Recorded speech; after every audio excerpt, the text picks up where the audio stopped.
ముందుగా ఏటీవీ న్యూస్కు స్వాగతం. చర్ల మండలం తాళపేరు ప్రాజెక్టు వల్ల రైతులు పడుతున్న ఇబ్బందులు, అధికార యంత్రాంగం పనితీరుపై తాళపేరు కుడి ఎడమ కాలువ సందర్శించి ప్రభుత్వ పనితీరుపై, మరమ్మతుల అలసత్వంపై బీఆర్ఎస్ పార్టీ డివిజన్ నాయకులు మానే రామకృష్ణ మాట్లాడుతూ జరిగింది.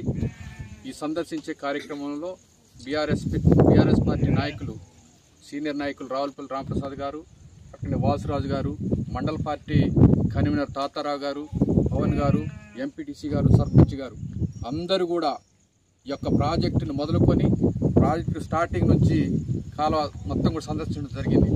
ప్రధానంగా కాలువ లెఫ్ట్ రైట్ ఎక్కడైతే తాళపేరు మొదలుకొని ఇక్కడ కొత్తగూడెం, ఓటుగూడెం ప్రాంతం, కొత్తగూడెం అనే గ్రామంలో లెఫ్ట్ కెనాల్కి సంబంధించినటువంటి కాలువ కొట్టుకుపోయింది. ఈ రోజు వరకు రైట్ కెనాల్, ఈ రోజు వరకు లెఫ్ట్ కెనాల్ మెయిన్ కాలువ, ప్రధాన కాలువ లెఫ్ట్ కెనాల్ కొట్టుకుపోయింది. ఈ రోజు వరకు ప్రభుత్వ అధికారులు, ఇరిగేషన్ శాఖ ఏఈ గారు కానీ, డిఈ గారు కానీ, ఈఈ గారు కానీ, ఎస్సీ గారు కానీ దానికి సంబంధించిన ఉన్నతాధికారులు సందర్శించిన దాఖలాలు లేవు. దాని మరమ్మతులు కూడా ఏదో తూతు మంత్రంగా పావేసి వదిలిపెట్టడం జరిగింది. ఇవాళ ప్రభుత్వ యంత్రాంగాన్ని అధికారులు అడుగుతున్నారు. దాదాపు 4-5 మాసాలు వేసవికాలం గడిచింది. జూలై మొదటి వారం కూడా ముగిస్తూ ఉంది. రైతులు పంటలు నార్లు వేసుకోవటానికి నీళ్లు లేక చాలా ఇబ్బంది పడుతున్నారు.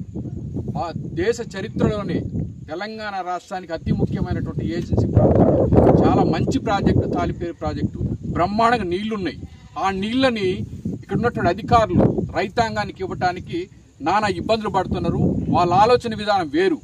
ఎంతసేపు కాంట్రాక్టర్లు, ఏఈ గారు, డిఈ గారు, ఉన్నతాధికారులు వాళ్ళ పనులు వాళ్ళు ఉన్నారు తప్ప ఇక్కడ రైతాంగ పరిస్థితులు కానీ, రైతులు నీళ్ళు ఇవ్వటం కోసం కానీ ఎక్కడ కూడా కనపడతలేదు. మేము వాళ్ళ బీఆర్ఎస్ పార్టీ పక్షాన వాళ్ళ బృందం మొత్తం కూడా ప్రాజెక్టు ప్రాంతానికి, రైతాంగానికి అందరిని కలుపుకొని ఈ ప్రాంతంలో సందర్శించడం జరిగింది. రండి అధికారులు ఇక్కడ ముందు చూడండి ఏమున్నదో, ఏం జరుగుతుంది. ఇప్పటి వరకు కూడా ఈ మాసం చివరి మాసం వస్తోంది. జూలై చివరి మాసంలో ఎప్పుడు నాట్లేయాలి, ఎప్పుడు నారుపోయాలి. భూములు చూస్తే బీడుబడి ఉన్నటువంటి పరిస్థితి కనపడుతోంది. ప్రాజెక్టులో నిండా నీళ్లున్నాయి. ఆ నీళ్లు ఇచ్చే పరిస్థితి కనపడతలేదు. ఇవాళ ఒక్కటే అడుగుతున్నాం, ఉన్నతాధికారులు కానివ్వండి, బీఆర్ఎస్ పార్టీ నాయకత్వం ఇవాళ ప్రతి విషయంలో కూడా రైతాంగం పక్షం ఉండి ఇవాళ ప్రతి ఏరియాలో ప్రయారిటీ ఇచ్చి రైతులు నీళ్లు ఇవ్వాలని అడుగుతున్నాం. దాదాపు 3-4 మాసాల నుంచి ఈ ప్రాంత ప్రజలు అడుగుతున్నారు. ఇంతవరకు కూడా దాన్ని మరమ్మతు చేసే పరిస్థితి లేదు.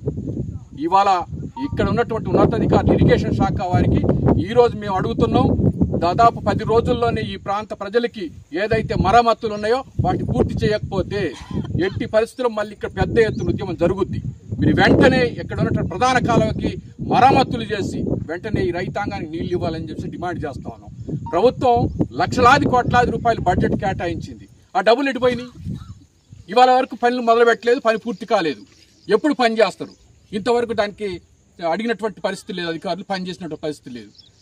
ఈ ప్రాంత ప్రజలు, ఆదివాసులు అడగరనే కదా మీరు ఇంత నిర్లక్ష్యం వహిస్తున్నారు. ఎప్పుడు ఈ పని చేయాలి? ఎప్పుడు రైతాంగం నీళ్లు ఇవ్వాలి? వాళ్ళ బీఆర్ఎస్ పార్టీ అధికారులు ఉన్నప్పుడు అనేక సంక్షేమ కార్యక్రమాలతో పాటు నీళ్లు ప్రధానంగా చూసినటువంటి కేసీఆర్ గారు ఎక్కడ కూడా చుక్క నీళ్ళని వృధా పోనీయకుండా రైతాంగాన్ని నీళ్ళు ఇచ్చినటువంటి ఆ రోజు ప్రభుత్వం కేసీఆర్ గారు. మరి వాళ్ళు ఎందుకు ఏమవుతుంది? వీరు వచ్చి 18 మాసాలు ప్రభుత్వం అయింది, ఇంతవరకు కూడా ఇలాంటి పనులు మొదలుపెట్టలేదు. రైతులంటే నీ కాంగ్రెస్ పార్టీకి ఏదో చీడపురుగులా కనపడతాను. మేము ఇవాళ అడుగుతున్నాం ఒకటే, ఈ కాంగ్రెస్ పార్టీ ప్రభుత్వాన్ని, ఉన్నతాధికారులను కూడా అడుగుతున్నాం, తక్షణమే తాళపేరుకు సంబంధించినటువంటి లెఫ్ట్ రైట్ 2 కెనాల్ని మరమ్మతులు పూర్తి స్థాయిలో చేసి ఈ ప్రాంత ప్రజలకి నీళ్లు ఇవ్వాలని చెప్పి డిమాండ్ చేస్తున్నాం.